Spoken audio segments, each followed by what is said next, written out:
The manufacturer's backyard, Michigan, always an important race. Talking with Denny Hamlin, Michigan is one of the tracks that has been circled on the calendar for he and Chris Gabehart for years. Denny told me, I feel like together we've had a car that could win a number of times. People love to see those speeds of 200 miles an hour as they enter turn one.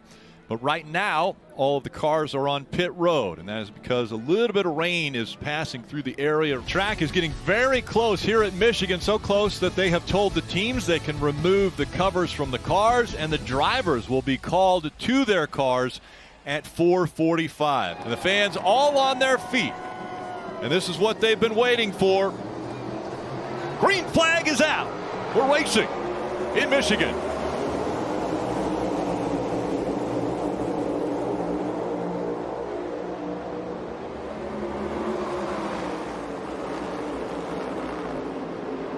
As those two went side by side, the run of Bubba Wallace blew by them both, and Bubba Wallace has taken the lead here at Michigan. Gained some racetrack position as the 11 and the 23 continue to fight for the lead, and the 11 goes around. The 11 slid into the wall and then into the grass. He goes. Caution comes out. That's the other side of that wake we've been talking about, Steve. As Blaney will come out of turn 4, and a comfortable lead over Chase Elliott will give him the stage win. Third stage win already of 2024 for Blaney, and Bowman goes all the way down to the apron. So did Bowman get that spot? It was really close at scoring that he didn't, but that mattered to Chastain because Chastain finished 9th there. Well, we do not like the looks of that. I'm sure the fans here have been trying to not look back over to their left. You know, in the Reddick car, we're not sure. It sounds like that's on the pit box, but let's get these cars covered up, sealed up. We don't want weather to affect somebody's day as far as messing up the electronics. No, and if there were any lightning in this, it also clears the pit road quicker. You know, if you go ahead and get on pit road before it starts, it's just safer and better for everybody. The rains once again have come, and the drivers are out of their cars. We're under a red flag condition. Mother Nature interfered.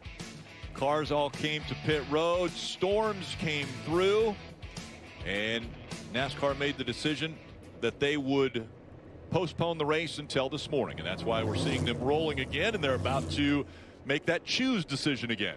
It'll be 55 laps complete when they get to the line, and 65 to go in stage 2. It's underway from Michigan. Right away, we see the 22 of Logano jump out of line, get down to the bottom of the racetrack, making it 3 wide going into turn 1. About 4 wide there, about the 4th row. Briscoe in that blue and white car on the outside, he made it 3 wide in the middle of the corner. Big gain for him. He's underneath the 47. Stenhouse drives in the corner, tries to slide him, and around the car goes, and he just ran out of racetrack trying to save it. Slide job gone wrong for Austin Cindric. He was running 17th. Caution is back out at Michigan, and this time it was from 3 different issues. So tire issues for, we saw Gilliland, the 22 of Logano, and then also Allmendinger.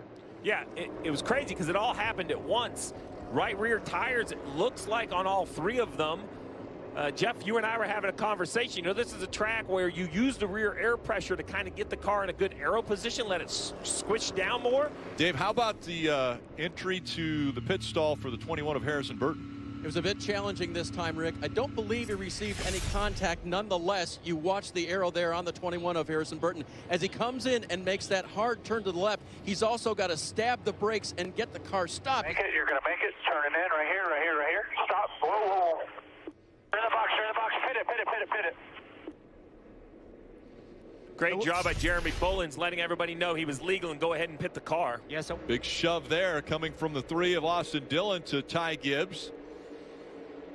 Pushes him out and trying to close the gap on Chastain and Busch, who rocketed on this restart. Oh, and around goes to 5. Big Kyle Larson involved in this one, as well as the 14 of Briscoe. Multiple cars. You see Buescher, last year's winner. Yeah, nothing he can do. Larson's just on the slide right now. Now he's in the gas trying to keep from hitting the wall. Bubba Wallace trying to avoid him. contact. Gilliland comes in hard. As Byron has gotten in front of Busch, now that's going to help him with fuel. He can draft right behind the 24. Yeah, it's going to help him with fuel, but he really want to try to get out there and stretch the lead, and these cars behind trying to catch up and get there. You see the 6th. Corey LaJoie bringing out the caution. He was just upside down. Just going by Noah. A little bit of contact on with the right front fender.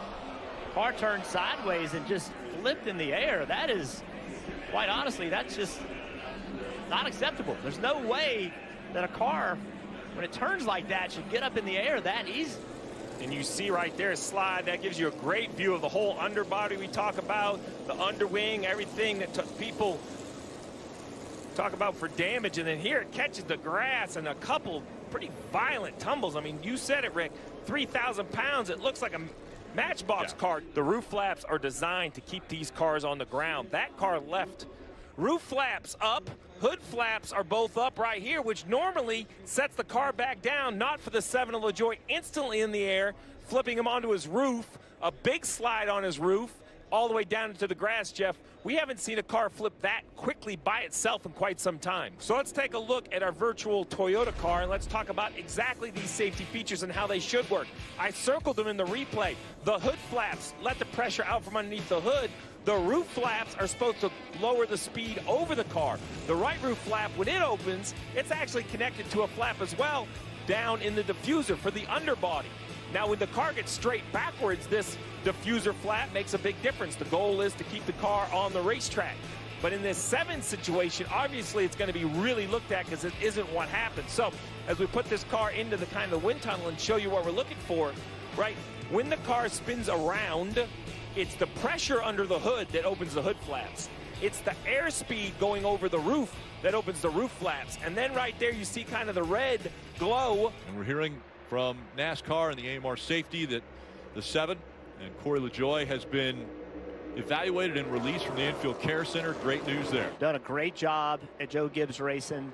A great partner to this team as well. Whoa, we got a problem. The 19 slow off turn 4. I can't tell if it's a tire. Caution has come out. There'll be a restart. He got up in the wall. He seems to be back up to speed. Yeah, so now some very difficult decisions. Let's listen to what they had to say. This is a joke? Come on. It's bull. Touch the wall. There's some paint on the racetrack. Good grief. Keselowski goes to the bottom of the racetrack. Here comes Reddick on the outside once again.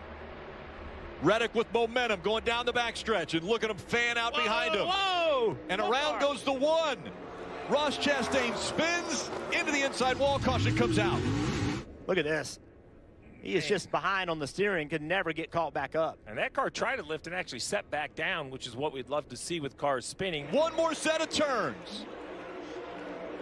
Reddick with a 3-car length advantage now.